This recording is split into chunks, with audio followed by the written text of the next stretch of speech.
Christy Brown. Christy Brown was born on June 5th, 1932 in Dublin, Ireland. When he was 4 months old, his mother noticed something strange. When she tried to feed him, his head always turned back. Even if she held his head still, it went back as soon as she let go. As the baby grew, more problems appeared. His hands were almost always clenched and bent backwards. He couldn't hold a pacifier because his jaw was closed. When it relaxed suddenly, his mouth tilted to one side. When Christy turned 1, there was no improvement. His parents took him to the doctor. The doctor said the situation was hopeless. They said the child had brain damage and would stay that way. The mother did not believe that her child could not be helped. She made a very important decision. The child is part of the family. He would be treated like the others. They would include him in their lives and never ignore him. This decision meant that Christy's mother would always be by his side, supporting him and giving him strength. One evening, while his sister was studying, she was writing on a blackboard with yellow chalk. The chalk excited Christy, and he wanted to do what his sister was doing. With a small effort, he reached out and took the chalk from his sister's hand with his left foot. With the chalk between his toes, he began to draw on the blackboard.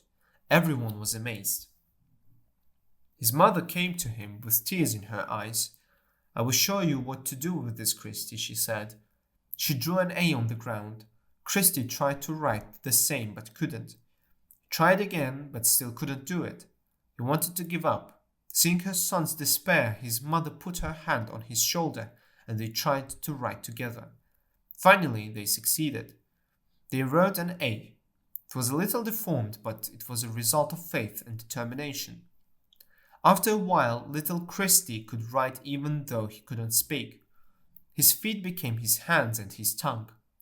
Whenever something was put on his foot, he took it off quickly because he felt like a normal person with their hands tied behind their back.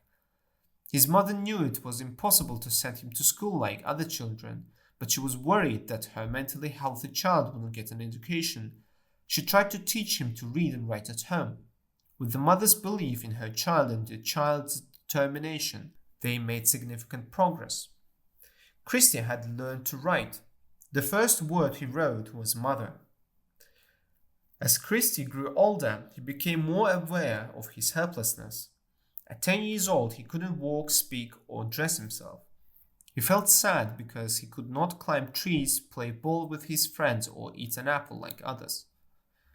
He looked at his hands. They were crooked and twisted. He started to hate and fear the sight of his hands, drooping head, and tilted mouth he saw in the mirror. When a stranger passed by, he would hide his face, but he could still see their sad eyes looking at him. Luckily, he had a loving family by his side. He learned to read, write, and type with his left foot's toes. He also started to draw. At the age of 12, he entered a drawing competition for children held by the Sunday Independent newspaper. The drawing he made with his left foot won a prize. This made him feel more confident. Christy had not only learned to write but also developed his own style. His words and sentences were different. His writings touched people's hearts. Christy Brown became a famous writer in Irish literature. His story was a success story, thanks to the love and support from his mother. He first wrote an autobiographical novel called My Left Foot. Then came his novels, A Bright Career, Shadows on Summer, and Wild Lilies. In 1989, a movie was made based on his book My Left Foot. Christy Brown died in 1981. His life is a story of hope, faith, patience, and determination.